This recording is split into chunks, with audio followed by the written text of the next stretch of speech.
We have a very interesting subject this evening, but it is surrounded by extraordinary difficulties. And because these have a direct bearing upon the principal theme, which is a structure of Chinese myths, we must give some attention to them.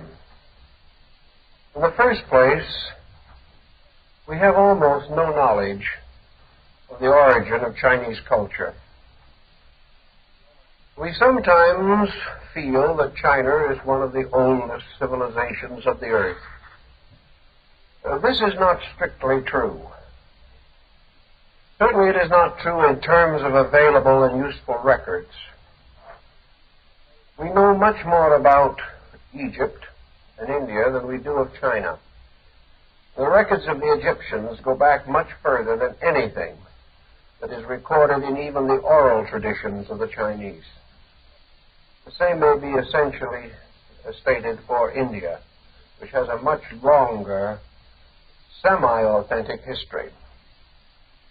The Chinese have also been separated from the common intercourse of the world by an incredible language barrier.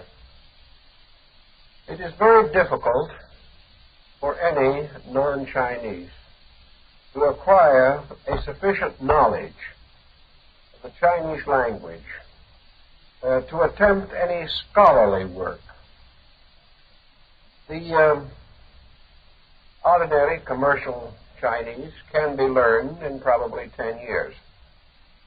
But the scholarly Chinese immediately breaks down into a large group of sub-dialectic peculiarities. Not only do we have the various dialects of geographical distribution in China, but we have another dimension of boundaries. This dimension means that a man who became a scholar in literature will be unable to handle most Chinese religion and philosophy in terms of translation. If he is a religionist, he will be unable to translate the political writings. If he is a politician, the scientific writings will be beyond him. The reason, of course, is that the Chinese basic glyphs are subject to many different meanings according to context, and most especially according to the grand area under consideration. Thus, for example, you have to adapt translation of even common figures and ideographs if you are to translate a Chinese religious book. We simply cannot find this common scholarship. The one scholar who, because he is excellent in Chinese, can handle all of these different areas. The areas are very highly specialized. Now, each Chinese word changes not only by these meanings, but by tone. There are 4 essential tones.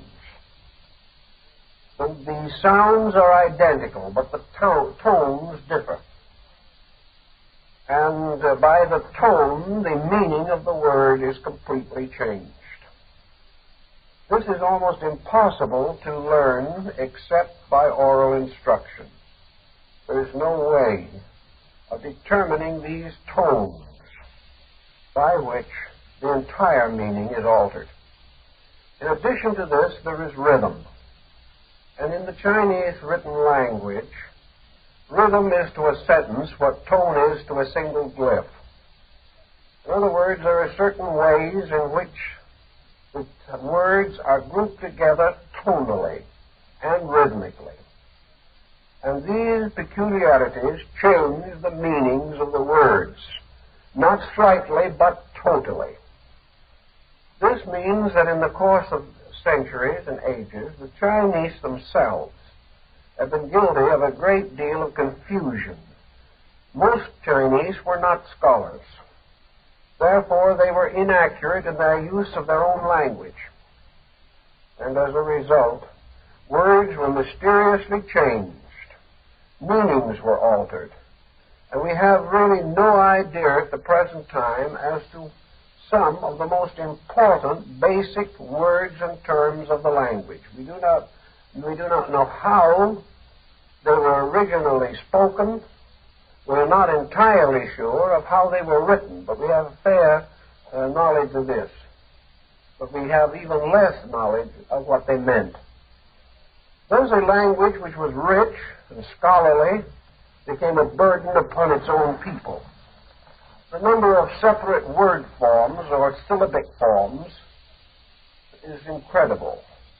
Between 12 and 15,000 different characters that have to be memorized. The only person who ever graduated from the examination of the classics with a perfect score was Confucius. There is even in China a little deity that rules over the examinations in the universities. It is the duty of this little deity to befuddle the judges so that occasionally someone passes. This is perhaps no more than the summary of an old Chinese experience. We do not have very much religious, philosophical tradition bearing upon the Chinese prior to about 2500 BC. And at this stage, we have very little better than the most abstract myth. Against the unknown background rises the deified form of the Yellow Emperor. In a way, he was the universal genius of China. He was the father not only of his people, but of all their skills, arts, and achievements. He was said to have been a most benevolent man. But it is not inferred, even in these early discussions, that he actually founded the Chinese culture. It seems that something passed to him, which he took hold of and revised, edited, modernized, brought up to the date of his own time. Where this older tradition comes from, no one seems to be very sure. But it is evident from the knowledge attributed to the Yellow Emperor that he must have had available a great deal of earlier information with which to work. This is especially true in his treatise on medicine, which shows that he had a considerable background in a Kabbalism or mysticism or astromancy or theomancy of still earlier time. Actually, the Yellow Emperor is merely a symbol, a name, against the mysterious background of an unknown time and culture. And it was very long before this culture began to emerge into the light of orderly thinking. The golden age of early Chinese culture was certainly the period which produced within China their two greatest sage scholars, Confucius and Lao Tzu. These men flourished between the 5th and 6th centuries BC. And of them, China will never cease to honor their names or speak well and kindly words. When I was in Japan last spring, the last Confucian temple in Tokyo, presumably at least, had become partly an art shop, and the proprietress of the shop tried desperately to sell me a picture of Confucius. It was a scroll that was unspeakably bad, artistically. But to this Confucian lady, it was the symbol of all the good and all the wisdom and all the truth and all the virtue that existed in the whole world. And she read me the little poem that was inscribed on the scroll. And it is so typical, I think perhaps you would enjoy it. Wonderful, wonderful Confucius. Before Confucius, there was never a Confucius. At the time of the Confucius, there was not another Confucius. And since Confucius, there has never been a Confucius. Wonderful, wonderful Confucius. Now, the poem was probably worth what she wanted for the scroll, but at the same time, the painting was so bad that it was not very inspiring. But this was the prevailing theory of the times. Confucius to China while not the founder of their culture, not the origin of it, was in some way the great personification. Confucius touched the core of Chinese life as no other thinker in the entire history of Chinese civilization has ever succeeded in doing. Around Confucius was built the concept of the sage. And for thousands of years, the sage was the great ideal of Chinese life. The Chinese had a caste system which perhaps originated in India. We are not sure. But anyway, the division was into 4 orders or groups. The first of these groups, and the highest, was the scholars. The second, below them, was the agriculturists. Then came the artisans, and lowest in the scale, merchants. As in other Asiatic nations, merchants did not rate very high. But these 4 levels bestowed upon the highest level the great applause, and this was the level of scholars. Now, a great deal has been said, pro and con, on scholarship in China, and here is a very interesting psychological problem. Those who are fairly well acquainted with the subject are of the opinion that Chinese scholars, within the areas of their specializations, were among the most accurate, careful, factual, and faithful recorders of any people in the world. The Chinese scholar would rather die than exaggerate. And yet, when you read very carefully that which he so soberly sets forth, you wonder whether or not he has spent his life in fairyland. It does not seem to fit into the very conservative mind. But the Chinese scholar, in many areas, was as broad and informed a thinker as his world and world conditions would permit. The emphasis was nearly always literary, there being only 2 important projects with which a scholar could be concerned: history and literature. There was a kind of a half grade somewhere along the line set aside to the astronomers who had to calculate the calendar and regulate the crops. But outside of these areas, there was very little scholarship such as we know it. But it is a mistake to think that this was due to the fact that the Chinese were bad thinkers. There was nothing else for them to think about. The types of scholarship that we recognize simply did not exist in Chinese life. Sciences as we know them had no place. Foreign languages were not considered at all. There was no access to them. China was a strangely remote and isolated country. It lived behind its own barriers for ages. Within these barriers, it built up a very extensive literature, a magnificent poetry, and a very brave and cosmopolitan artistry. But outside the areas of its own special interests, the Chinese simply had no experience. Thus we find the introversion of the Confucian scholarship bringing with it particularly emphasis upon personal conduct. There is no other country that has so emphasized self-discipline, the regulation of personal affairs according to a high code of honor. The whole Confucian code was one of austerity, honor, self-sacrifice, dedication, loyalty, and courage. By means of his very remarkable mind, Confucius was able to dramatize all of these virtues. He also philosophized them, built them into a concept of the state, and on the basis of the concept of the superior man who possessed these attributes, Confucius developed his idea of a world democracy. In this he was far ahead of his time, for many of his concepts are as true and valuable today as when he spoke them 25 centuries ago. Confucius, therefore, was the man of formalities. He was something like the reactionary mind of our modern world. He held strongly to tradition.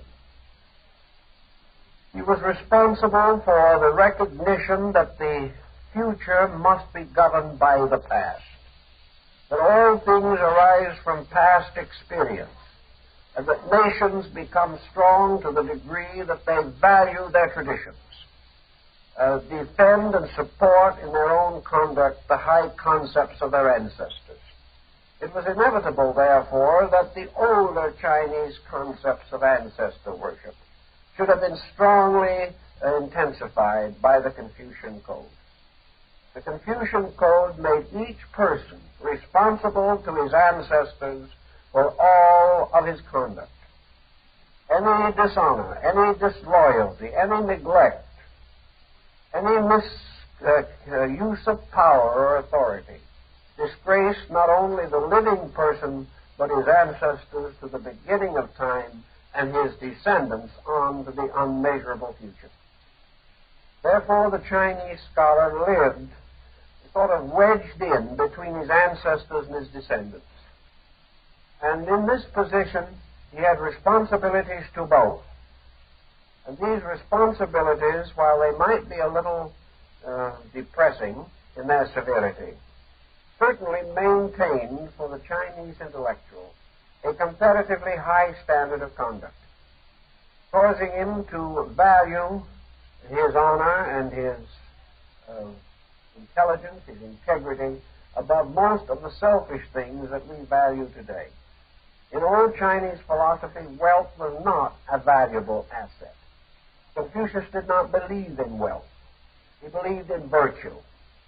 He believed that man to be rich who had disciplined himself, that man to be great who truly became the servant of all other men. So the Confucian Code bound the home together. It dictated the reverences and venerations of the living to the dead and to each other while alive. This code sort of gave a backbone, a very strong, enduring quality to Chinese character. And I suspect this is one of the reasons why China has many times been invaded and conquered by foreign powers, but in the end, it absorbed them all, and nothing remained but Chinese. Chinese culture took over. The second great cultivating and civilizing force of China was the rise within their own nation of the mystic and transcendentalist Lao Tzu. Lao Tzu was the exact reverse of the formalities of scholarship. He was a rebellion against the academic approach to life. He was a creature of freedom of soul. He believed in a strange, deep wildness, in the passion to be wise, to be strong, to be good. There was still a tremendous adventure. And so to Lao Tzu, the formalities were secondary.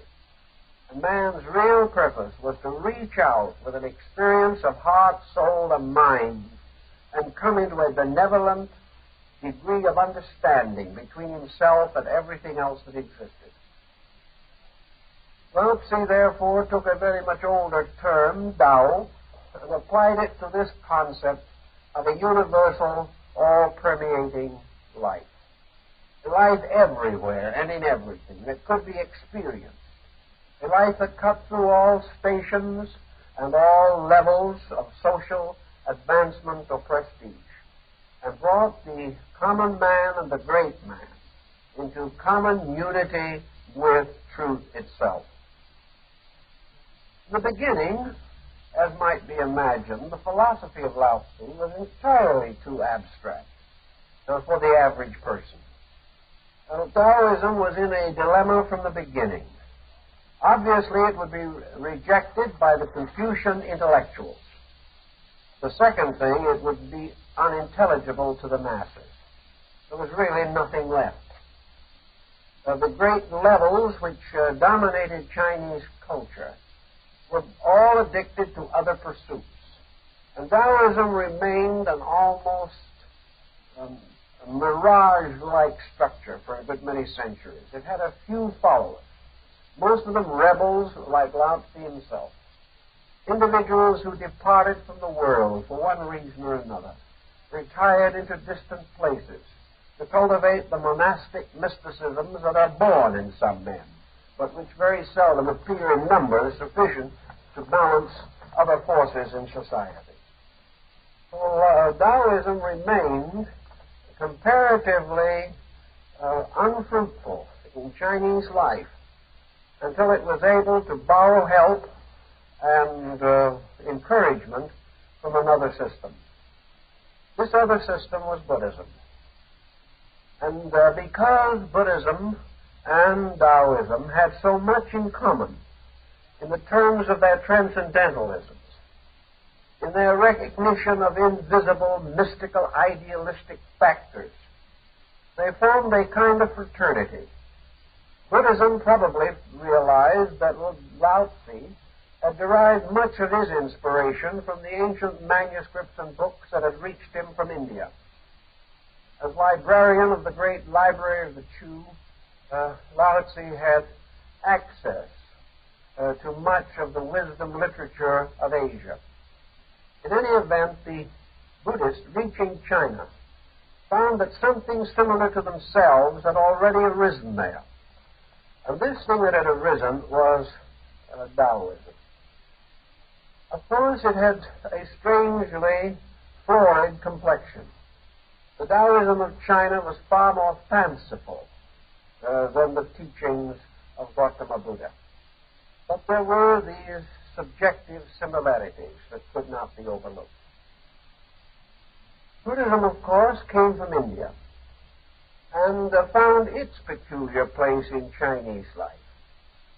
It is easy to understand why the Chinese would need it, why it meant something to them so important that they took hold upon it. The reason was not the same, for instance, that made Buddhism acceptable to the Japanese. The Japanese were at the beginning of a culture desperately striving to build a civilization. The Chinese already had a culture and a civilization long before Buddhism reached them. So in China, it was intended primarily to enrich the inner consciousness of the individual and to give a long-range perspective of human origin and destiny, something at that time lacking among the Chinese people. Buddhism brought to them worship in an intelligible way, a worship that permitted the individual to find certain venerable beings or venerable principles worthy of his worship and his acceptance.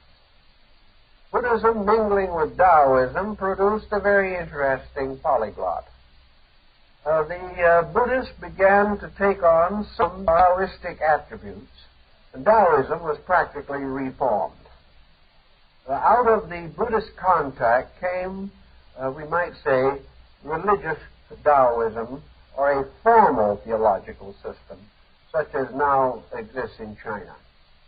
From the Buddhists, the Taoists took their concept of the temple, the altar, the clergy, brought various symbols together, created their parallel triads, evolved their doctrines of saints and superphysical beings, all organized gradually into patterns based upon Buddhist thought.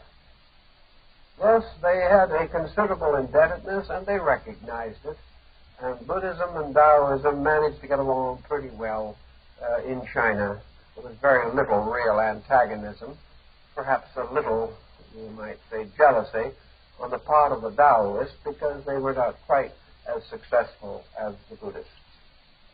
But both Taoism and Buddhism had to unite against the common enemy of Confucianism. They would not have had any trouble with Confucius, but Confucianism had changed considerably by the time the partnership between Taoism and Buddhism was completed in the early years of the Christian era. The Confucian code was very reactionary, and, of course, rather morally materialistic. Confucius was an ideal moralist in a sense, but he refused to consider much of anything except behavior. He was perhaps the great Chinese behaviorist. He was not much given to hope of what lay beyond the grave. He had no real concept of universal laws behind human behavior. He was tied to a strange combination of intellectualism and early deity worship that had come down from very much older times in Chinese history. The Confucians, therefore, represented a kind of intellectual aristocracy, and they intended, if possible, to hold this position at all costs. They surrounded the emperor and dominated the Chinese government for centuries. And under this domination, every effort was made to kill out what might be termed the mystical content in religious living and thinking. Everything was reduced with formality. Now, the same thing happened in Korea, which came very strongly under these pressures, being so nearly related to China. The great creative period in Korean art and religion, philosophy, was the Buddhist period. But at the beginning of the Yi Dynasty, the ambitious rulers realized that the advancement of temporal power, the conquest of new territory, the taking on of colonies, the expanding of temporal authority, these could not be really achieved while Buddhism dominated Korea. What happened was that when the Emperor of Korea wished to raise an army, all the young men became Buddhist monks and wouldn't fight. To meet this, the Korean government outlawed Buddhism. Now, the same thing happened to a measure in China. When peace and happiness and security seemed to reign, the Taoists and the Buddhists had a small chance at things. But whenever it seemed that severity of some kind or another, wars, internal disturbances, threatened the security of the central government, then the Buddhists were persecuted, simply because they would not play party politics. This went on for a great many centuries, on and off, down through time. And the Confucian Taoist Buddhist fight was finally carried to Japan, where at various periods the Buddhists triumphed and at other times the Confucianists took over. It was a struggle between two opposing concepts. The Confucianists gave to Japan the code of Bushido, or the code of the samurai, the high-minded one, who lived the most severe and austere life, bound by dedications of absolute loyalty, and required by the simple code of the samurai to die without hesitation or a moment of regret in the service of his Lord. There must be no question about this absolute fidelity. This was obviously a Confucian factor. Well, these codes went back and forth in China, and by degrees, among the various patterns that crisscrossed and made new combinations and got mixed up with some very bad language forms, there came a series of designs which we now recognize as the essential tapestry of Chinese mythology and lore. I think we can say that the Chinese had one of the most unique concepts of the universe that we have in mythology. They simply divided the world in which we live into two parts, one visible and the other invisible.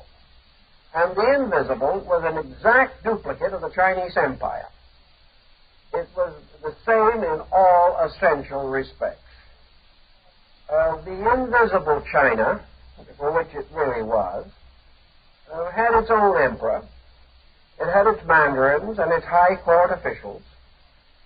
It had its statesmen and scholars and agriculturists and merchants. It had everything of visible China.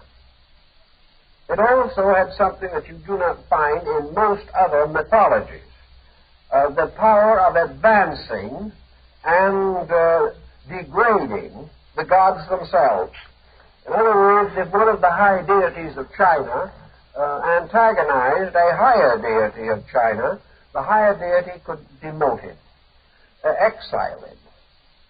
And if this deity had offended greatly and required the most unbelievable torment, the higher god could force him to be reborn in this world, which was regarded as about the worst thing that could happen to anyone. Also over there, godlings of secondary and tertiary importance, by extraordinary vigilance or fidelity to office, might be advanced, so that a god of the third estate might in time work his way up to a higher station. It's all rather interesting because it was so closely related to a highly materialistic concept. It was simply that the invisible was an abode of beings, many of which owed their divine estate to man himself. We have some other religions that have this peculiar practice of saying who is divine and who is not, but the Chinese worked it to a very high degree. Therefore, the Emperor of China himself could make or name a god who would thereafter have a high position in the invisible universe. If one of the emperor's descendants didn't like this god, he could degrade him. There was nothing permanent in heaven any more than on earth in the Chinese way of things. The Chinese heavens, if you want to say that, the invisible world of things, was populated with the most grotesque assortment of miscellaneous divinities that has ever been assembled in any theology. There's nothing remotely like it anywhere. One of the reasons there's nothing remotely like it is because there is no special order in anything. There is no single tree upon which all these gods and godlings grew. They are not there for any particular organized purpose. Most of them were as self-centered as the mandarins on earth. They had their own private prerogatives. They had the various tasks that were appointed to them. They fulfilled many different offices, much of the fulfillment consisting of little more than growling in their beards. There does not seem to have been any active symbolism around a central core, such as you find in most religions. It would be almost impossible to try to fit a moral code into this pattern, or fit this pattern into any ethical system. It does not break down symbolically and into any nice, clean, cosmological structure. It is a mass of circumstances which seem to have arisen over very long periods of time, in different areas, in different cultural levels, and according to different codes of conduct, all dumped together into this mysterious place that is just beyond the grave. This place was divided, of course, as in almost all religions, into abodes of punishment and reward.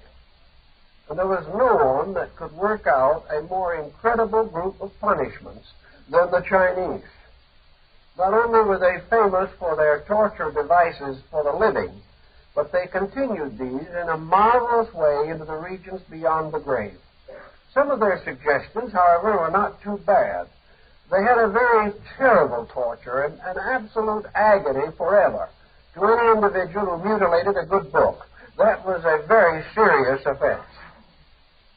Any individual also who stole anything from the poor had a very bad time of it. And individuals who took public charity funds and used them for personal gain went into one of the deepest pits of perdition. They also had a very horrible penalty, something like being drawn and quartered forever, for any individual who knowingly circulated a book, a story, an article, or anything which would tend to lower morality. You might need that old saw around here sometime. But each of these various tasks was set aside to some godling or goblin. There was a particular deity who had charge of every one of these innumerable tasks. And when the deities themselves assigned someone to the care or to the punishment of one of these other godlings, the whole matter, even in the invisible world, was one of high ceremonialism. And even the gods did not speak to each other unless formally introduced. The formalities of the Confucian code went right on into the other world. Now, how did the gods of the other world get there? Where did they come from? Apparently, here again, no one was quite certain. That many of these deities belonged to some primitive theology that possibly came from further to the west, perhaps even as far as Persia or Arcadia. This is quite probable, but I think we may say that most of the gods of the Chinese pantheon were deified human beings. Each one of them was backed by a legend of his own earthly existence. He represented a reward for some kind of a peculiar achievement, great courage, great dedication, great self-sacrifice. All of these, if they reached a degree of noteworthiness, could well start someone on the way to canonization. I think we might say that the gods of the Chinese invisible universe could be parallel to the statues of famous persons in the Hall of Fame. We have a Hall of Fame for them here. They did not have anything like that in China, so they simply turned the invisible universe over to them. And they carried on various tasks. They enjoyed themselves. They fulfilled the merits which they had earned by living, performing various duties. They were not completely idle. They had to sort of administer the destinies of these human beings who are constantly moving from the visible world of man into this invisible region, which was so highly fantastic that it appears that the Chinese finally gave it up themselves. The Chinese did not seem to be too much concerned with any of this by the time Buddhism took hold. The whole situation was too confusing and too comparatively irrelevant. The one exception to all of this, of course, was the ancestor. Among the deities were deified emperors, obviously, the great deified councilors of state, the few victorious generals the Chinese were ever able to canonize because they were not particularly successful in military operations, scholars, poets, literary men, artists, musicians, and a whole variety of faithful mortals of lesser estate who were associated with some great deed of virtue or goodness, like the famous series of the 24 examples of filial piety, in which children really attained immortality because of their virtuous care of their parents under the most difficult situations. So into this invisible realm also passed the ancestors. And in China, an individual became a little bit divine simply by the process of dying. It wasn't quite true, however, because there could be living gods. Ancestors could be divine while they were alive, but they at least rose one step after they passed out of this life. But the veneration for ancestor drifted very close toward true worship. And in the patriarchal system of these people, the living ancestors were of the highest importance. And when they have disappeared and their tablets were placed in the ancestral shrine, they were almost gods. They could be besought to help in all kinds of emergencies. There is a little bit of parallel between this concept and modern spiritualism, with the exception that in China this spiritualism was largely a family affair, where they did not really expect the descendants of other families to be concerned with them. It was only their own who would continually watch over them and would guard them and would make an unbroken line of virtue between them and the first cause of things. Little by little, however, this immense pantheon began to lose most of its vitality. Polytheism here went to such an extent that it lost central strength. It lost a basic core, even in the matter of the principal deities, and there was a monotheism underneath all of this. It is hard to differentiate just who the one God actually was. He was known to be there, but it was very hard to discover him, to identify him. Finally, the Chinese, God-ridden in the most abundant manner, began, as we have said, to break away from this very confusing situation. And from this tendency to break away, aided and abetted by the Confucians, the Taoists themselves, and the Buddhists, we find the gradual emergence of a more or less unified Chinese mythology. It is not unified as the Greek is, or as the Japanese is, but it is unified comparatively in terms of that which preceded it in China itself. And out of this general unification of things, there came a very interesting basic legendary. A legendary that more and more shows influence from other outside sources, but was certainly made Chinese in every sense of the word by the beliefs and policies of the state and also of the people. In this more or less simplified form, a pattern of achievements was set up. And there arose among the Chinese thinkers this concept of the Immortals. This was also a very interesting Chinese phase. The Immortals were mostly Taoist in origin. They took on many of the austerities and the formalities of the Confucians, and they were, to a measure, given form, appearance, likeness, and the state by the older teachings from India of the Lohan, Arhat, Rishis, and Mahatmas. But the Immortals came to be the Chinese first line of invisibles, and they were not entirely invisible for that matter. But the Immortals were divided into three orders, or three ranks in China. The first rank was simply called the Immortals. The second rank was referred to as the heroes. And the third and highest rank was referred to as the saints.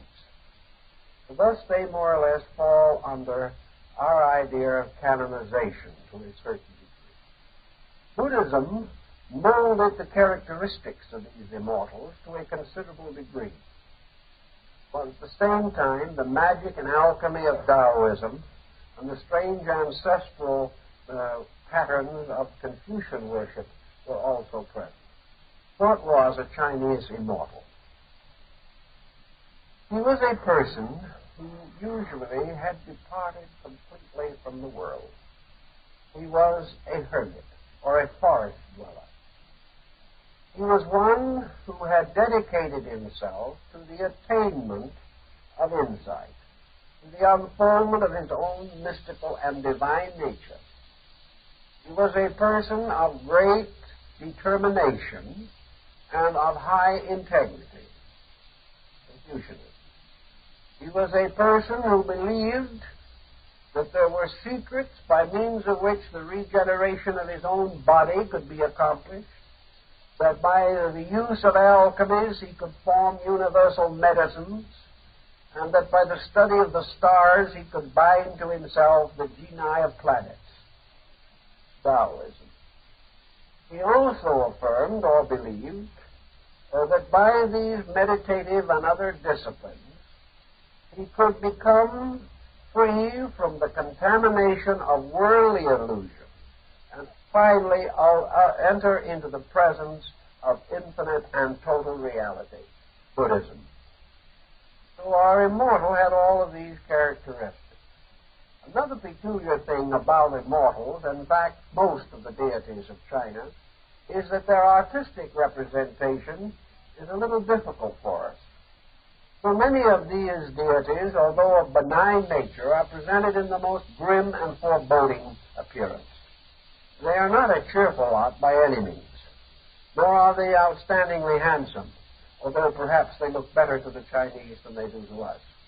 But for the most part, they are rather grotesque theater creatures, more like the actors in some ancient Chinese play than deities presumably having spiritual powers in another life.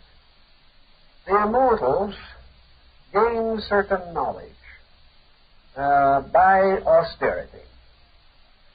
The code was rather simple. In order to gain something of the invisible world, you had to give up something here. The more you gained over there, the more you had to renounce here. But this renunciation was not a deprivation. For what you gained in insight was worth infinitely more than you renounced to get it.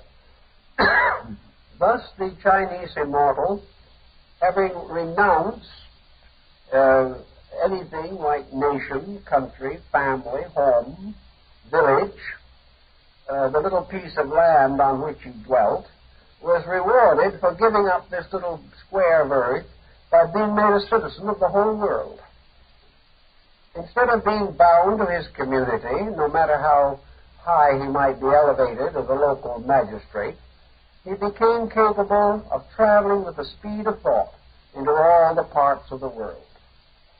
As a result of giving up a certain kind of wealth that he might accumulate a few dollars here, he gained the mysterious wealth of being able to produce at will anything he wanted out of his own consciousness.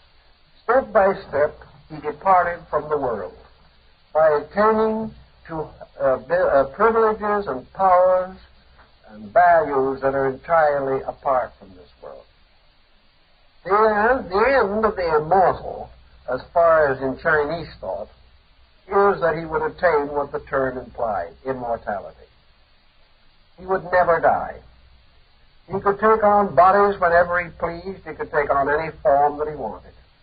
But he could never die. Therefore, whenever he disappeared, people said he was dead, but he appeared somewhere else. And like the strange, mysterious masters of alchemy, he traveled about the world in disguise. He took any form he wanted to. He had magical powers and mystical abilities. He was like a genie. He was a truly wonderful being who appeared to be mortal, but could fly around the air on the backs of cranes or ride across the sea on the back of a fish. He had a horse. One of the immortals had a horse that he kept in a gourd on his belt. And every time he wanted to, he opened the gourd, and the horse came out, became full size, and he rode off on the horse. When he was tired of the horse and wanted to stable it, all he just did was hold out the gourd, and the horse went back into it again. He created anything he wanted. He had anything he wanted. But in order to achieve this, he must want nothing material. He must give up every desire for material things. Here we have, as I think you can gather, a series of different culture factors. This rejection of materiality, this attainment of limitlessness by transcending the concept of limitation is almost certainly Buddhist in its beginnings, or else arises from the earlier Hindu schools from which Buddhism itself came. The mysterious miracles, the horse and the gourd and other things, are a pure metaphysics of late Taoism.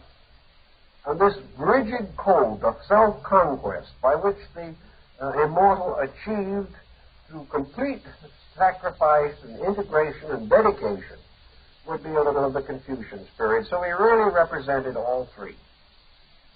Now, above the level of the immortal was the next higher, and that was the hero. Now, the hero was much in the same spirit as the Greek heroes. Now, just as Achilles and Ulysses and Aeneas and others of the great heroic order of the Greeks, they were immortalized by the gods for some extraordinary achievement.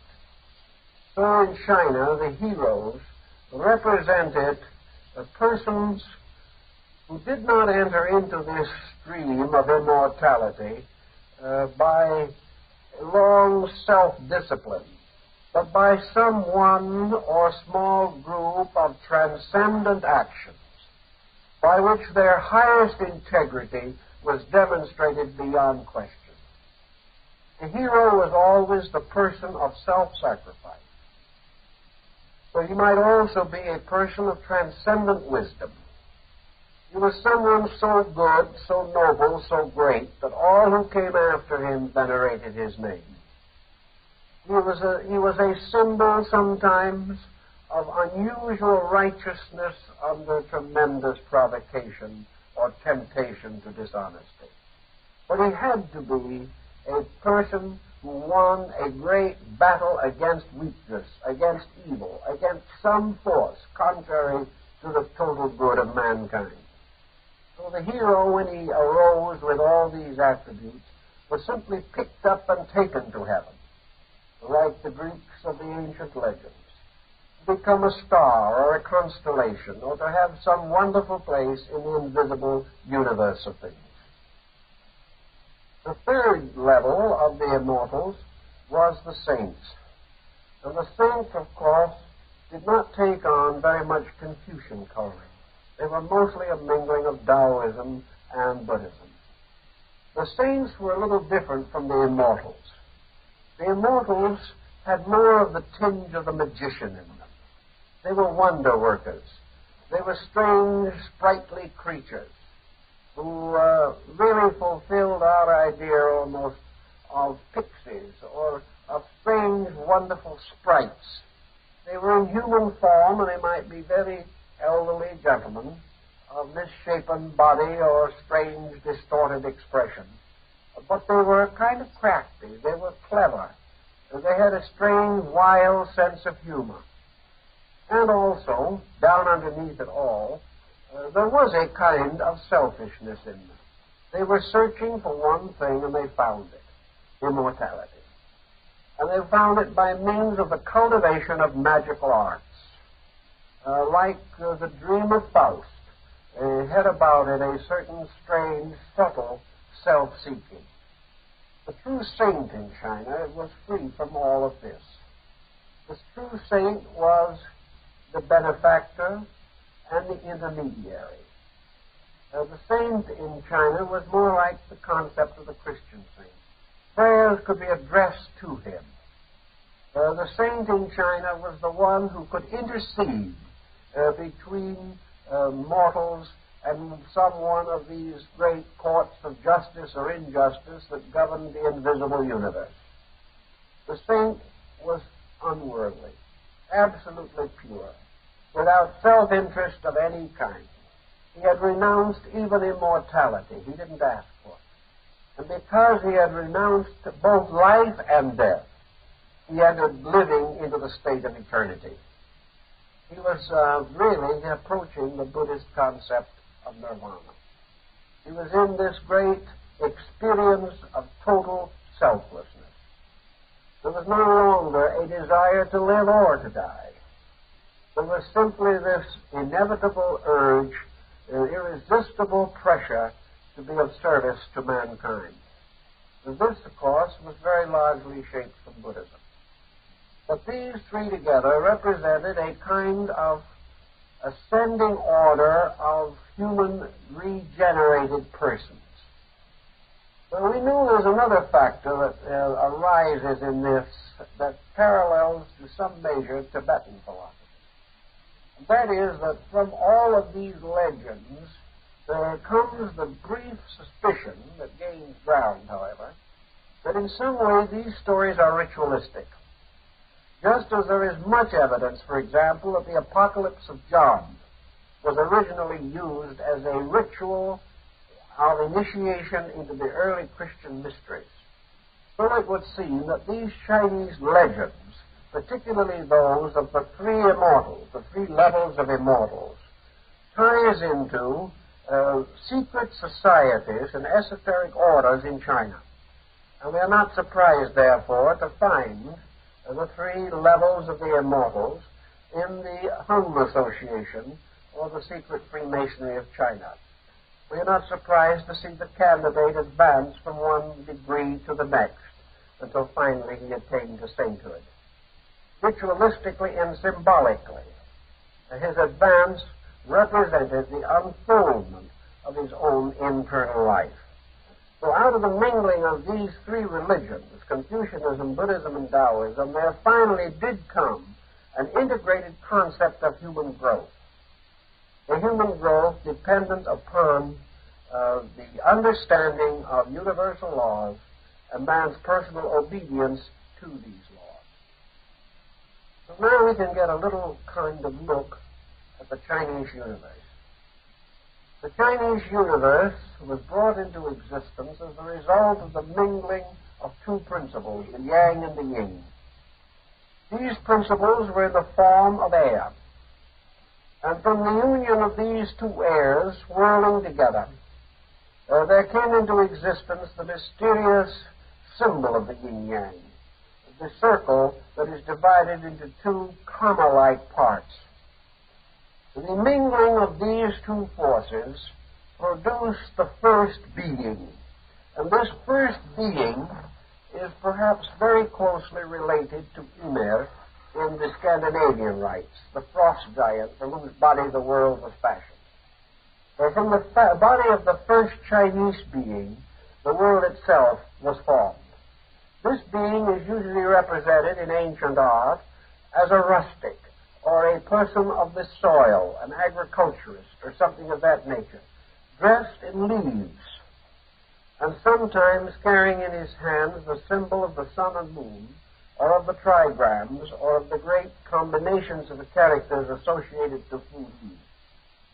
This being is distinguished from other characters in Chinese mythology by the fact that he is very human in appearance, but has two short, knobby horns on his forehead. Now, this was the being from whose body later all things of the earth were fashioned. And it was out of the disintegration and decomposition of this being that all creatures came forth to begin the population and the covering of the earth's surface with life. There then appeared two beings, a male and female principle, one representing the male part of the I Ching and the other the female. And they are represented as two beings with bodies of serpents and human heads. And one of them carries the architect's square and the other the architect's compass. And because of the fact that these two primordial artificers carried the compass and square, gave also further encouragement to a possible Masonic interpretation of the symbolism. In any event, these two beings, brother and sister, both with their bodies ending in serpents, brought forth the organized architectural concept of the world, placed it upon its foundations, and set it up very much according to the Hindu theory. The world was divided into continents. It was formed into great circles, in the midst of which rose a mountain. And this mountain, which came from the very center of a sort of flat dish-like earth, was the same Mural of Kailasa, the great mountains of the religions of India, Tibet, and Chinese Buddhism. This mountain was the axis mountain of the world. And upon the slopes and crests of this mountain was the abode of the gods, particularly the superior beings. Now, the Chinese do not have quite the concept, as we've suggested, of superior beings that we understand in our way of thinking. For the abstract and eternal being, they were perhaps a little inclined to the concept of Tao, the nameless, the thing that could not be described, the spirit that could not be measured, could not be symbolized, could not be revealed by any definition possible to man. But this particular abstract deity was represented by a hierarchy of mandarins, counselors, chancellors, and high officials, all of whom had something to do with the general management of creation. So if we see this now, we see the whole thing lying in China itself. China was called the Middle Kingdom. Therefore, the mountain of the gods rose from the center of China. Around it were the provinces, all of the departments and divisions of the Chinese state. And in the universe, these departments, which were merely the amplification of the provinces of China, were assigned to certain deities, so that each province had its guiding spirit, and each community had its ancestral godling or some hero associated with it. Around and on the sides of this great mountain that seemed to rise were the abodes of the Immortals. And also, the Chinese recognized 5 sacred mountains. These 5 sacred mountains being sacred to the 5 elements, and also to the division that the Chinese made of the world, which was the 4 corners in the center.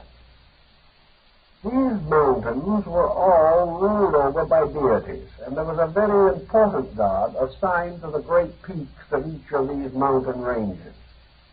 And in the highlands of these mountains, up above the clouds, where you could no longer see the world below, were the homes of spirits. The Chinese apparently had a tendency to assign to their demigods some kind of remote earthly habitation.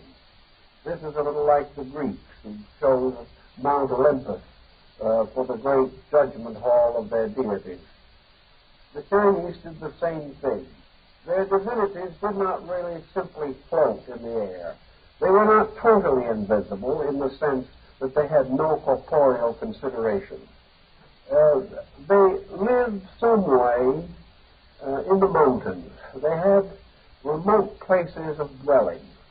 You have the same thing in India, where the rishis and the great immortal mortals, even Shiva himself, may have a habitation among the mighty peaks of Himalaya.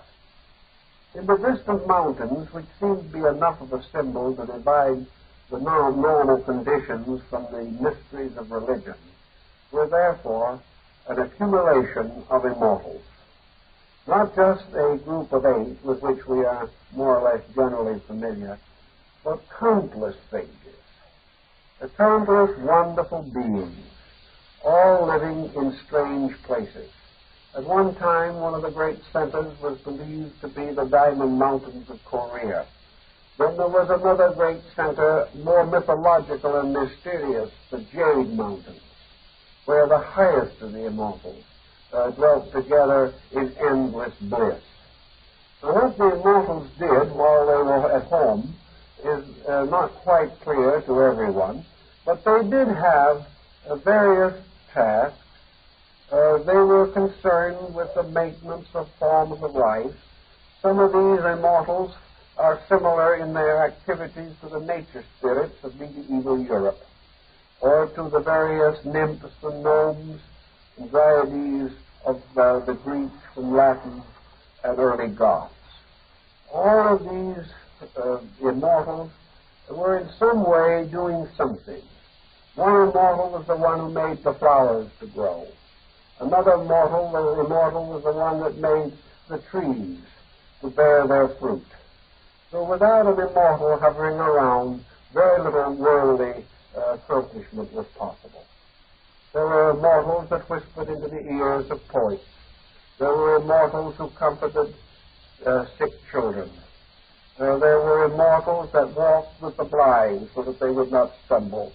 There was some god, godling, or saint for every problem that you could possibly imagine. So that the people had a kind of a friendly feeling for these divinities, but as I say, do not seem to have taken them too seriously in common daily worship. The land of the Immortals was a very beautiful place, and it was far above any mysterious purgatorial realms below. And according to the Chinese, you really had to be pretty bad not to find some place among the immortals. If your own generation did not honor you, one of your descendants would discover some secret virtue, and you would be elevated to this noble estate. The Chinese did also have records or evidence of re-embodiment. They apparently believed in reincarnation. Not quite in the same way that the Buddhists did, but after Buddhism came in, they accepted it. And most Buddhists and Taoists and many Confucianists today do accept reincarnation. The religion sort of amalgamated, and the three formed the one religion that has descended into modern China. So in the midst of all the world, there was a great mountain that went up almost to the sky. It was so great and so wonderful that human beings could hardly imagine its splendor. Its hallways were of jade. All of the floors were of alabaster. And the roofs and tiles, the ramparts were of lapis. And all the railings and all the ponds were of gold. And at the bottom of each pool the sand was gold and silver, and the flowers all blossomed with diamonds and rubies. It was really an extraordinary place. It was a wonderful world that could have been taken out of the Arabian Nights entertainment. Now, occasionally, mortals, even in this world, were permitted to go to this great palace, the great place on the top of the mountain. And if you want to know how big this palace really was, you must realize that it was 330 miles in circumference, with its ramparts of the most precious metals, and the trees that grew there, that grew leaves of gold and silver themselves, and the little buds that burst open were pearls. Yet all these things were due to the wonderful magic and sorcery of these wonderful magicians, these wonderful spirit gods, wonder workers that form this part of the Chinese mythology. So under certain conditions, as we say, a person in the material world might be permitted to go to see what was going on in this world of wonder. And if they were living or born in one of the provinces of China, this great good was to be accorded to them. They might, as they walked along the roads or the pathways to their little homes, suddenly see in the way a tiger standing. Now, this would be a rather frightening experience, but the tiger always spoke very civilly. And the tiger reminded them that he was not really a tiger at all, but that he was the spirit who carried people from the earth to paradise. But as long as they rode on his back, they were perfectly safe. And he invited this selected individual, who, by the way, had been passed and approved by the Lord High Secretary on the top of the mountain. As this person was then allowed to ride on the tiger, and of course in 3 bounds, the tiger crossed the surface of the world. He was a very skillful traveler. And at last they came to the foot of the mountain upon which the palace stood. And here, of course, were the great gods with their heavy swords, their helmets, their wonderful plumed robes hung with feathers. Also, very grim expressions and extraordinary beards. These guards grumbled and mumbled, but when accompanied by the spirit tiger, the visitor was officially permitted to enter.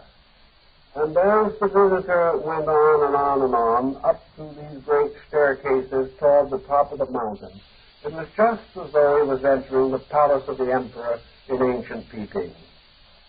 Each step as he advanced, chamberlains appeared, mandarins with the different colored buttons on their hats, the 8 colored robes of those who were the servants of heaven.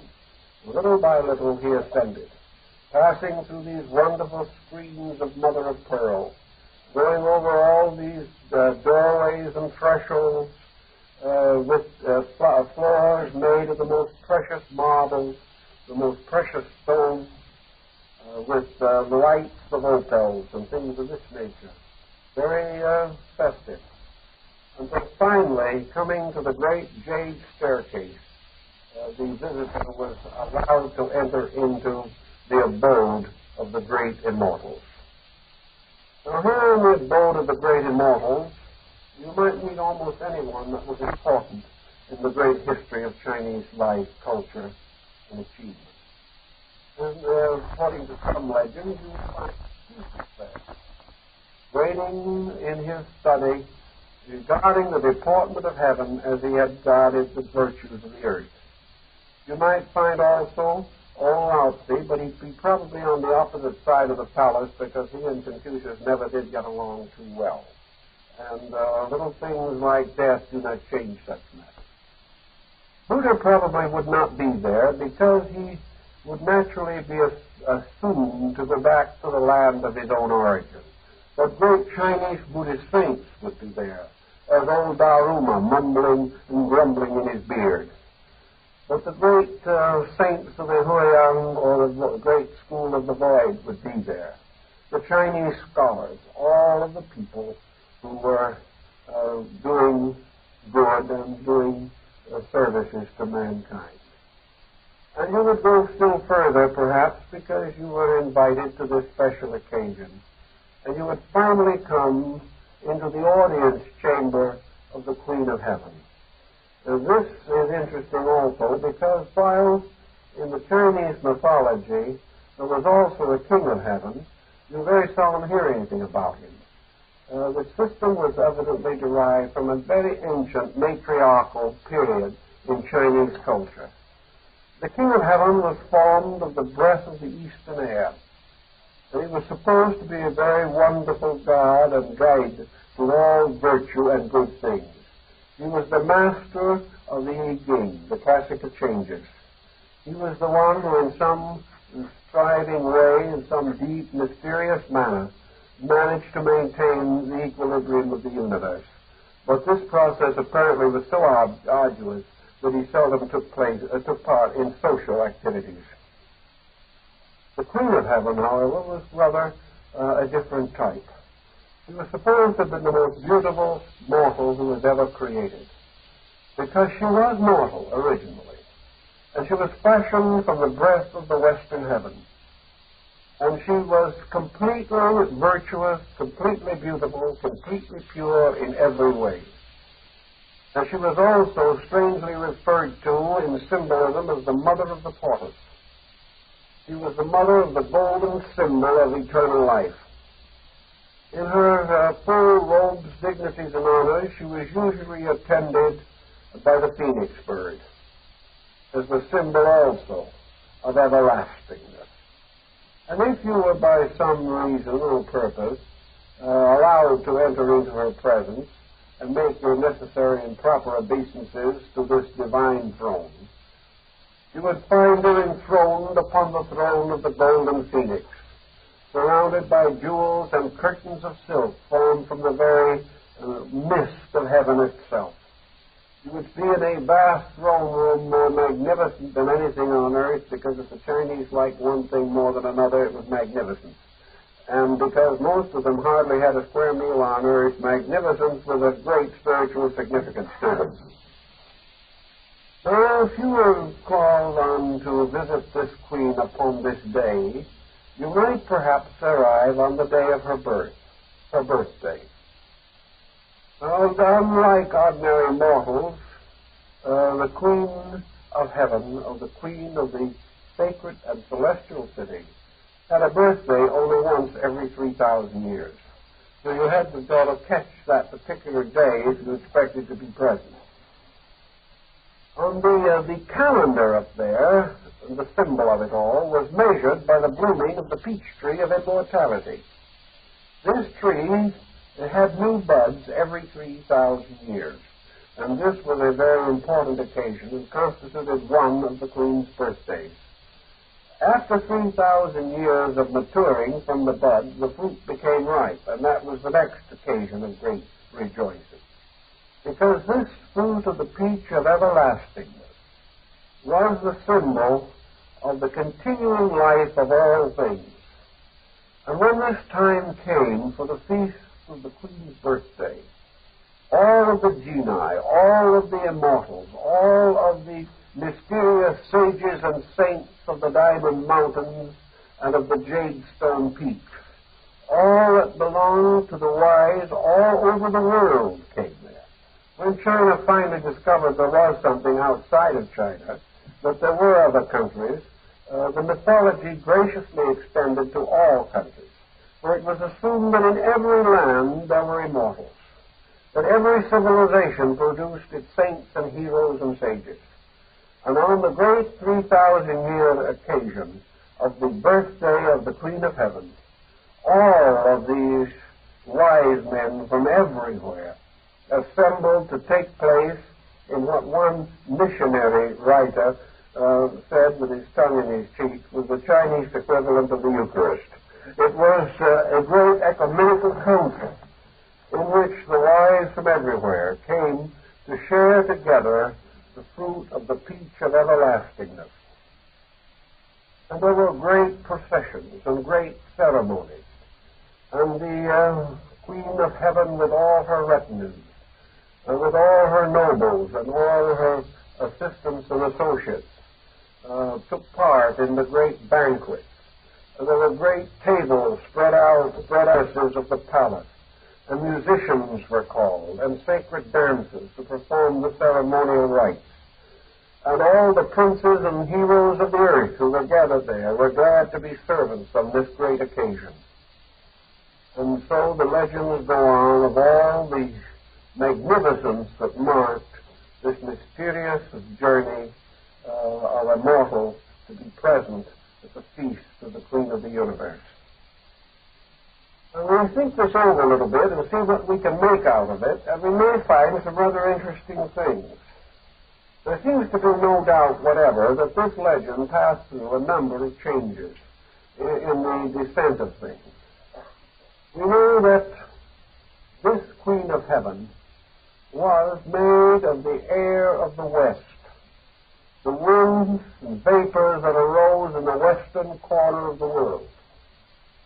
And there is a certain mysterious hint here, a certain similarity that we cannot entirely ignore between this whole story and the mysterious account of the Western paradise of Amitabha Buddha.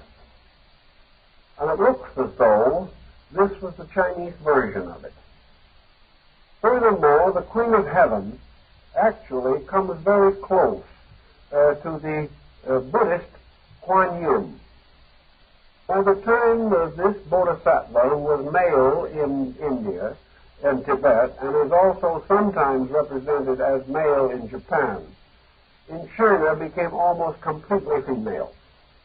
So that the goddess Kuan Yin became, in a sense, the representative and the agent, in fact, was the direct descent of the Amida Buddha. For the Amida Buddha was the father of Kuan Yin. So the elusive, mysterious, and invisible king of this region might well be the Amida Buddha. And the visible, glorious Queen of Heaven, bestowing immortality as she bestowed mercy, could also very likely tie into the concept of Kuan Yin, or the goddess of mercy. And in the Western paradise, you have almost the same story: the jewel trees, and the diamond sands, the magnificent buildings, the great temples and shrines, all of the feasting, all of the pools of lotus flowers, everything that you also find in the Chinese account. So what we are probably thinking of is the Western paradise of Amitabha. And in this Western paradise also there grew a tree of mysterious benefits to the nations. The tree that was for the healing of the nations, as we find in the book of Revelation. And this tree that bore all manner of fruit seems to have some relation to this peach tree of eternal life. So what appears to be the meaning behind it all is that there is a universe, we might say, of the quality of Kunman or Kuan Yin, the universe of eternal compassion. And that the individual who is regarded as worthy to be present in this strange ecumenical congress held on the top of the mountain, the person worthy to be present journeys into the realms of infinite compassion, infinite beauty, infinite wonder, departing from all worldliness and all contamination and all material things. For all these treasures are, of course, invisible. They are spiritual treasures, which are stored up in heaven alone. So the attitude has been to make the treasures of heaven more glorious than anything that could be upon earth. And those who have merited or earned these various good things are supposed to be permitted to feast together in the sacrament of the renewal of their spiritual insight. I think we also have to try to find a little more of the story of the Buddhist principles here. Actually, in the Lotus of the Good Law Sutra, the Buddha himself creates a spectacle out of his own mind that is very close in its absolute grandeur to the concept of the paradise or the marvelous palace of the Queen of the West. This is the Buddhistic fable causes all the universe together around this great mountain upon which the Master is seated on his lotus throne. And the coming of the universe is a spectacle beyond comparison or thought, inasmuch as the beings of 10,000 times 10 million worlds are there. From space, from every direction of the cosmos, from the most remote star, from that which lies beyond all visibility, from times past and for times to come, all beings gather at this great occasion to receive the particular benediction or blessing of the true doctrine. From the Chinese point of view, I think that we have to accept that the peach of immortality, like Jason's golden fleece hanging upon a tree, and many other similar symbols, that the peach of immortality is the Chinese symbol of absolute truth, of universal wisdom, of that which bestows beyond all doubt and beyond all question the continuance forever of consciousness. The peach, therefore, is more than an alchemical symbolism. It is the symbol, actually, of utter reality itself. It is the symbol of perfection, of the perfect unfoldment of consciousness. Therefore, this peach must naturally and inevitably grow in the human heart. And the marvelous palace and everything that has to do with the ceremony seems to be ritualistic. The queen with her peach tree also appears in the rituals of the Hung Association, indicating that it was intended to be a ritualistic drama. The entire experience, therefore, is the result of merit, of a strange mingling and gathering of things.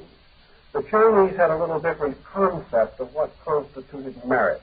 They were not quite as severe or as simple in their thinking as the Buddhists of Japan or Korea. To them, merit involved all of the great achievements. It involved not only the dignity and honors and integrities of Confucius, but also the metaphysical insight of Lao Tzu and the eternal patient acceptance of karma which we find in the doctrine of Buddha. All these things had to be combined in the creation of the Chinese immortal. But as a result of his achieving these things, he attained to the Chinese concept of immortality. The Chinese did not have the idea of the individual disappearing into some kind of a nirvana. This concept did not come to them until after the arrival of Buddhism. Prior to that time, their heaven was more like the heavens of some of the older European nations. It was a place of eternal joy, a place of everlasting happiness. And the symbolism is not too awkward if you begin to try to understand also the Western equivalent of it. In the West, we have always thought of heaven as the place of the rewards of the righteous. Today, if you ask 100 persons who are believers in modern Christian religion just what kind of a heaven they expect to find if they make it, there is going to be some difference of opinion here.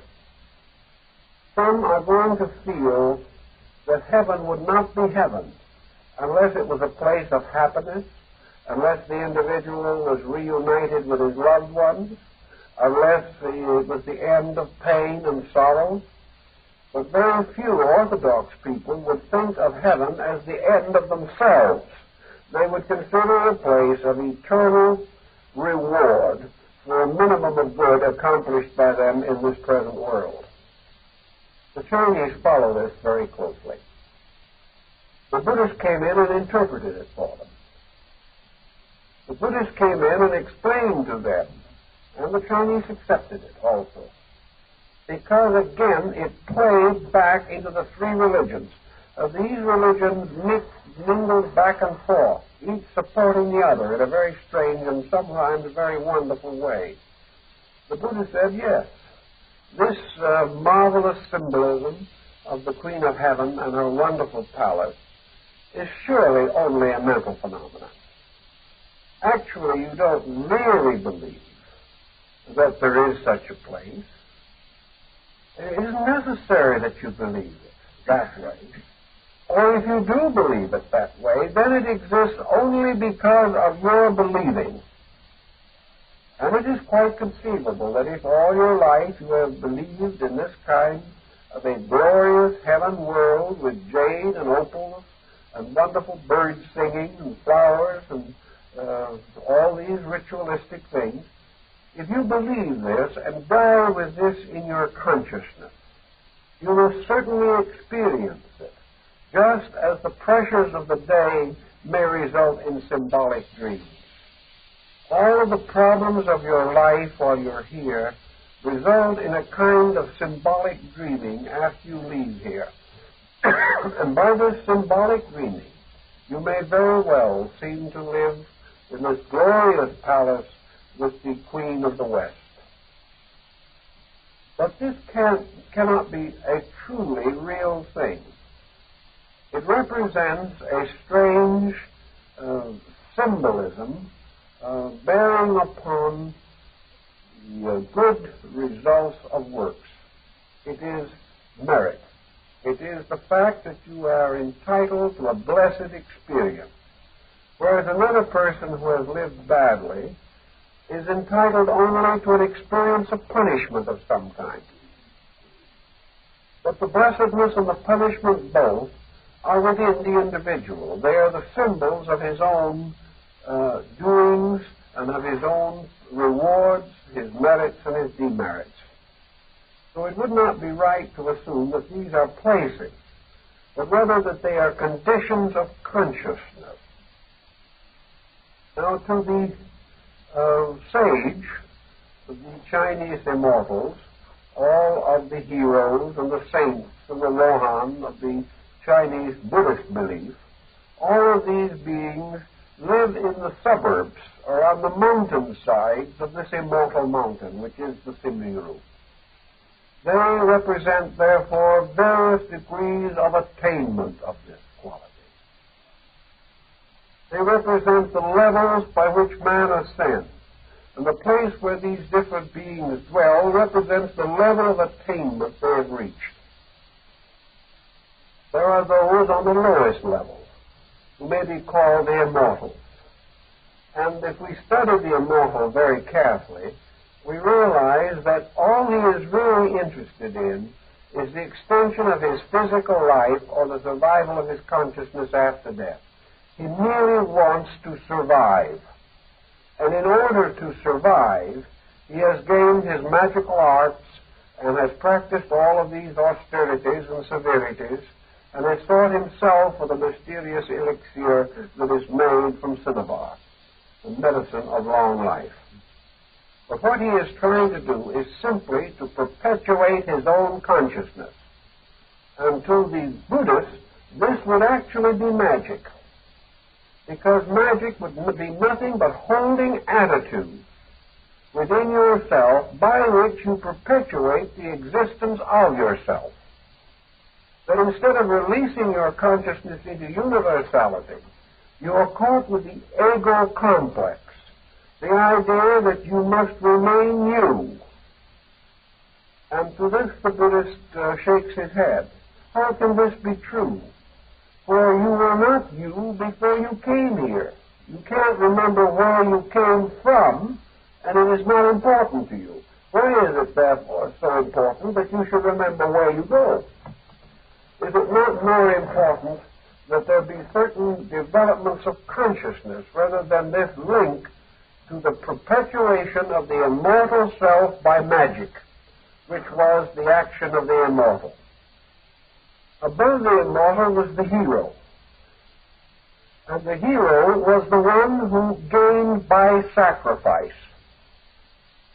whose spiritual achievement was not due to some voluntary struggle after immortality, but was due to absolute dedication of life to the service of need.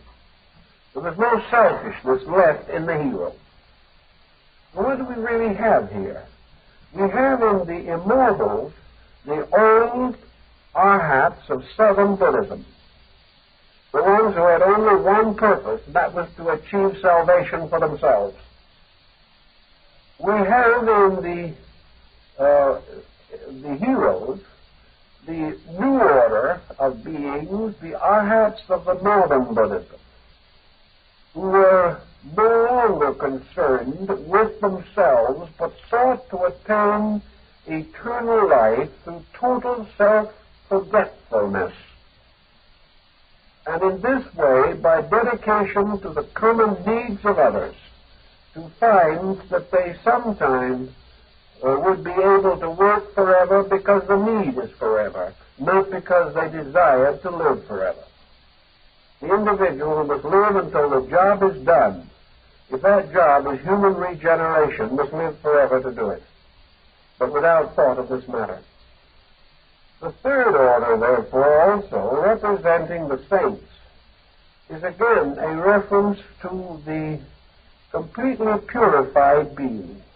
The saints of Northern Buddhism would be the Bodhisattvas, the emancipated ones, those who had already attained the great enlightenment. And the saints would be the peculiar ministers and servants of the Queen of Heaven, or the mysterious power represented by the guardian of the phoenix. So here we would have an ascending order of human achievement, of man seeking good, of the individual growing through levels of consciousness to reach finally the Western paradise of Amitabha. This Western paradise being the place of endless peace and joy, the place of complete and utter reward. This abode was copied from the mysterious palace of Indra in Indian mythology. Indra being a kind of god of the world and of the air. This deity represented the ruler of the temporal state of things. and therefore his palace was the best and noblest part of creation. It could not go beyond creation itself into the uncreate. It was the terrestrial paradiso of Dante. It was the paradise of the Christian as distinguished from heaven. The paradise being the place of the reward of virtue. In Buddhism, paradise is a state of consciousness, just exactly as the temple and the palace of the queen were states of consciousness. Paradise is the state of complete inner serenity. It is the state internally of complete and perfect faith in the reality of things. It is life without doubt, life without fear, without danger of contamination. Life in which the individual is so completely established in the laws of things that the fulfillment of virtue is no difficulty. That is the natural and graciousness of its own quality manifesting in living.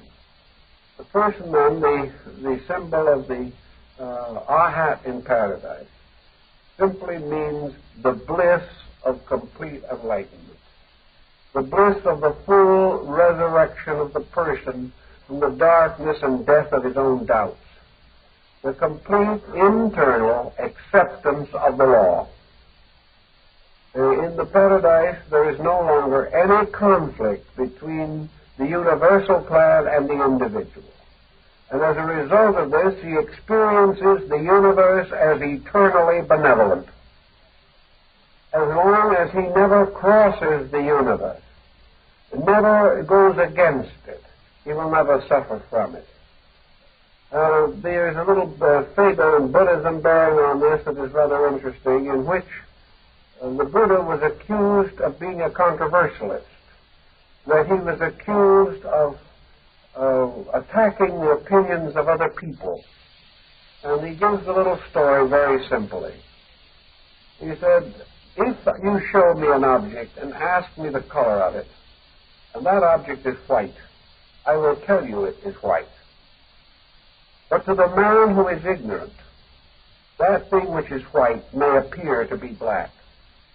And if I tell him that the thing that he thinks is black is truly white, then he will claim that I am arguing with him.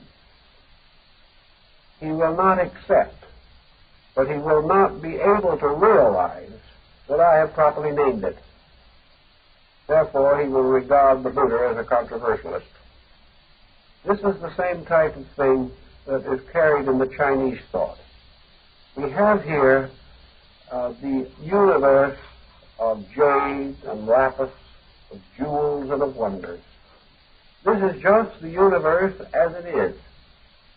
This palace of the Queen of the West is creation, as it truly is, in the midst of which grows the mystery of the tree of life, the same as in the story of Eden. This palace is the universe experienced by the just man. To the materialist, the universe is just space and stars. To the evil man, the universe is simply pain. To the ignorant man, the universe is simply mystery. But to the pure and truly enlightened man, the universe is infinite beauty, infinite truth, infinite wisdom, and infinite love. And this wonderful universe, as it really is, to be experienced only by the individual who is capable of inwardly perceiving and knowing this universe. This is the marvelous palace of the Queen of Heaven. It is the world we do not know, because in our own consciousness we are not capable of experiencing it. In order that we may have this experience, we must be carried there by the peculiar and wonderful messenger of the deities, which in China is usually represented as a tiger. Not because the tiger is particularly sacred to the Chinese people, it is the symbol of heroism. But because in the mystery rituals, the tiger has another meaning. The tiger belongs to the cat family, and the feline is the kind, or is the tribe that sees in the dark. It is able to see through and in the darkness. Therefore, it is the animal that was assumed to be able to find its way back again to the realm of reality after it had been sent out of that realm into worldliness. To come down into worldliness, to pick up a passenger, so to say, the tiger had to know how to find its way back. And the symbol of the tiger was the all-seeing eye in darkness and absolute courage against obstacles. These were the two powers that enabled this symbolic being to find its way home. And in returning home, to carry with it the destined person. Now, the destined person is the one whom the great recorders and the Lord High Secretaries and the Lord High Chamberlains and the Lord High Administrators have discovered from the Book of Fates to be ready to receive enlightenment. Therefore, in a sense, all these judges, all this vast paraphernalia of the Queen of Heaven simply represents the laws of karma. And if we see this, then some of these rather grotesque and unpleasant augustnesses suddenly become understandable to us. They represent the interesting, remarkable, and intricate patterning of karma. They are, in a way, the destiny keepers of everything. The God who lives under the hearthstone, the God who lives in the kitchen, the God who hides behind the door, the God of the street, of the plagues, the God of insects and beasts and of birds, the gods of the living and of the dead, are all the ones who administer the fates of things. And these fates are karma. Consequently, every man's karma has an appearance. And most people find their karma a little on the grotesque side when they try to live with it. They find it difficult and terrible. But when the time comes and the great Lord of accountants and assessors have decided that a soul wandering in the lower world has, by the great edicts, by the great books, by the way of heaven, is entitled to be received into the abode of the enlightened, we have nothing more or less than a statement that karma has brought to the individual illumination. It has brought this person to the point where the lords of justice, the great judges, the administrators, may say fully and honestly, this soul deserves this. So the laws become these administrators, and they send their messenger to bring the soul to the feast of the Queen of the West. This is exactly the same legend we have in the troubadours and in the alchemists. The Queen of Heaven is the blessed damozel that we find in the poems of Dante Gabriel Rossetti. The entire symbolism is the same, because it represents in every instance the Queen of the laws of existence, the great powers which administer the karmic responsibilities of life. So having received the invitation to enter into this magic garden of consciousness, karma having moved the individual to a state of enlightenment within himself, he experiences the unfolding of his own inner universe, and by the parallel suddenly perceives the magnificent unfolding of the larger universe around him. He discovers that his own eyes being opened, that he can see this mountain that rises in the middle of the earth, that he can see the great palace upon its summit, not because these things have a physical reality or a literal reality, but because they become symbols of the great qualities that sustain existence. The discovery of the great palace of the sovereigns of the world simply means that man has discovered the universe to be the house of a living God. The universe itself is the great palace. Its roof, its walls of jewels and gems, and its magnificent canopy of stars and shining lights. But to the person who is not so enlightened, this universe is a dull and tragic place.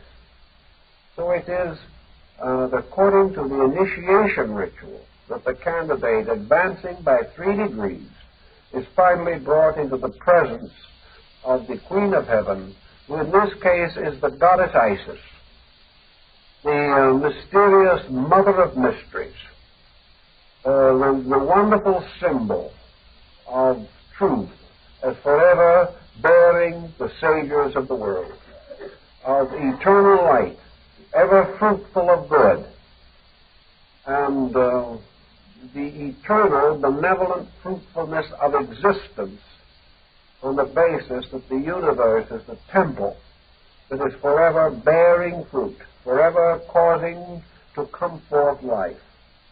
And the mystery of wisdom, the sanctuary, the temple, the inner soul of man, guards very cautiously and wisely the peach of everlastingness.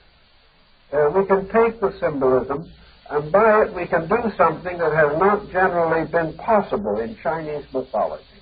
If you break down into these patterns, you can then become aware, at least in part, of a system the Chinese probably do not know very much about themselves, a system that has never been translated into English, a system that has only been ridiculed by missionaries, simply because you must really know it in order to find it.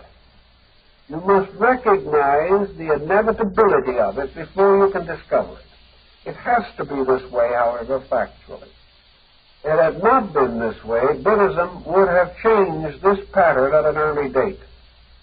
It had to be that the blending or the partnership between Taoism and Buddhism meant that the mysterious alchemical mystery world of Taoism, with all its palaces and its marvelous jeweled temples, had to be paralleled with and made identical with the Western paradise of Amitabha. It was then possible for these two to be interchangeable values, for the Taoist to be a Buddhist and the Buddhist to be a Taoist without conflict, because they were both then talking of the same thing, the mysterious palace of eternal light, which is experienced by man in his own soul and then discovered by him throughout the universe.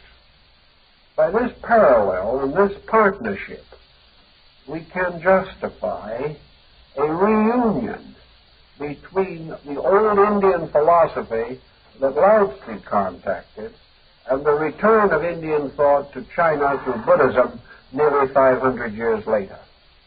Here we make a pattern, and in the presence of this pattern, Confucianism stands at one side like one of the High Lord counselors, and Confucianism has its little part also, because when the books are balanced, when the judges have produced their records, when all has been weighed, when in solemn conference the counselors have come to verdict, this verdict is based upon the absolute integrity of the evolving being to whom these decisions apply.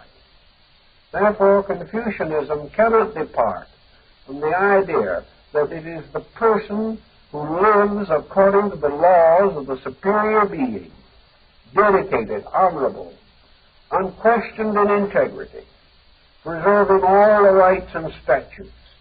This person is the type of person to whom these other experiences can happen. So Buddhism accepted the moral code of Confucius and made it a requisite for the attainment of the Western paradise. Altogether, it fitted into one pattern. But this pattern cannot be explained unless the gods of China are the great principles of universal existence, and that the orders of secondary gods, the guardians, the tutelaries, the family gods, and all these represent the administrations of universal law, especially karma. That the so-called worship of ancestors, which was also carried into Japan under Buddhism, signifies man's recognition that the ancestral pattern in himself is the basis of a high standard of integrity if he will live it. And that the ancestral souls moving in and out of life fulfill the law of rebirth. Altogether, we can make a good picture out of it. And while it is hard now, we know that the Buddhist scholars in the 1st century A.D. were much closer to the pattern. They knew the Chinese language, which they mastered, and were able to translate their own scriptures into Chinese. Among the Chinese, a number of great teachers, both Taoistic and Buddhistic, arose to bind these patterns together. And we have to realize that the Western paradise became the symbol of the universe seen through the eyes of the illumined person.